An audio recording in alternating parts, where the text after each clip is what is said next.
Nanawagan ng kapakanan, pananagutan at tunay na pagbabago sa pamahalaan ang mga dumalo sa isinagawang White Ribbon Movement Rally na dinulahan ng iba't ibang sektor ng lipunan, kabilang ang mga miyembro ng Don Bosco Paris, Mensahero, UFCC Advocate. Ang pagtitipon kung saan tinalakay ang mga pangunahing suliranin kinakaharap ng bansa. Iginiit ng mga dumalo, isa na rito ang UFCC na dapat unahin ng mga halal na opisyal ang kapakanan ng mamamayan kaysa sa pangsariling interes at impluensya ng malalaking negosyo. Kabilang sa mga isyong binigyan diin, ang umano'y lumalalang korupsyon, dinastiyang pampolitika at kawalan ng pananagutan ng ilang opisyal ng pamahalaan. Malinaw po ang isa sa pinakamatingkad na panawagan ng okasyong ito ay ukol sa dinastiya. At alam naman natin, maraming mga politiko na ginamit ang kanilang kapangyarihan para magkaroon ng impluensya sa mga malalaking negosyo. Halimbawa, ang tubig. Alam naman natin, merong dalawang maimpluwensyang senador, no, na iisa ang apelyido at magkapatid. Ilan bang magkakapatid na senador ang nandyan sa mataas sa kapulungan? No?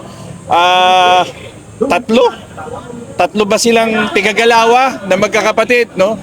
Ano ba ang kanilang posisyon pagdating sa usapin ng Oil Deregulation Law? Ano ba ang kanilang posisyon pagdating sa Energy Power Industry Reform Act? Ano ba ang kanilang posisyon ukol sa privatisasyon ng tubig? Lahat naman po sila, bagamat magkakaiba ng kanilang mga paninindigan pagdating sa mga maimpluwensyang mga nasa taas ng kapangyarihan, pero magkakakampi naman sila sa isang interes.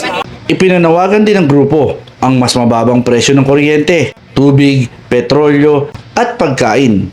Ayon sa kanila, kinakailangan repasuhin ang mga polisiya tulad ng VAT at Petroleum Excise Tax upang mabawasan ang pasanin ng mga mamimili. Tinukoy rin ng mga tagapagsalita ang mga umano'y suliranin sa sektor ng enerhiya, tubig at agrikultura na anila'y nakakaapekto sa kabuhayan ng mga Pilipino. Binigyan din sa pagtitipon ang kahalagahan ng due process sa pag-usig sa mga opisyal na nahaharap sa mga kaso at pagpili ng mga lider na may integridad sa susunod na halalan.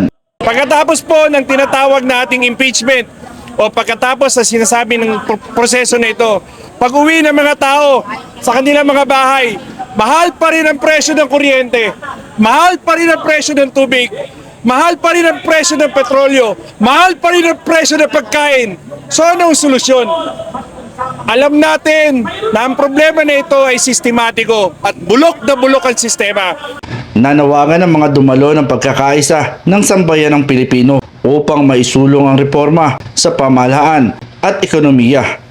Papanahon ito, kailangan marami na nangyayari hindi maganda sa gobyerno, kaya kailangan natin ipaglaban at ituloy ang laban. Walang kumikilos, umilos lahat ng mga Pilipino. Hindi lang, lalo na mga kabataan ngayon. Kailangan silang kumilos, gisingin, at suportahan sila. Ang pamamahala lang ating dito kung saan napupunta ang pamamahala. Dapat mapupunta ito sa maganda dapat na ibibigay at doon itutulong dapat sa mga tatao para maging payapa ang Pilipinas. Dapat ang ating mga opisyal, nagkakatiwalaan sila, hindi sila dapat nahiginabang sa pwesto nila at hindi dapat nagiging abuse of power. At ang mali dito kasi minsan yung inequality sa ating bansa kung saan lagad na pangkahirapan.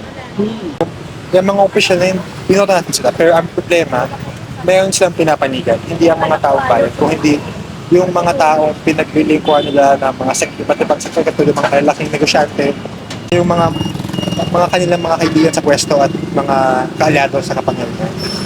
Kaya nagkakaroon ng problema kasi kumbaga ang iniisip nila puro mga mga maliit na solusyon, hindi mga pangmalakihan. Naniniwala ang mga organizer na sa pamamagitan ng aktibong pakikilahok ng mamamayan, pagpili ng mga lider may malasakit sa bayan, makamit ang inaasam na pagbabago para sa bansa. Para sa Road News, Buboy Patriarca, nagbabalita. Yung mga mayaman, mas lalo mayaman. Tsaka may mahirap, nagiging mas mahirap pa.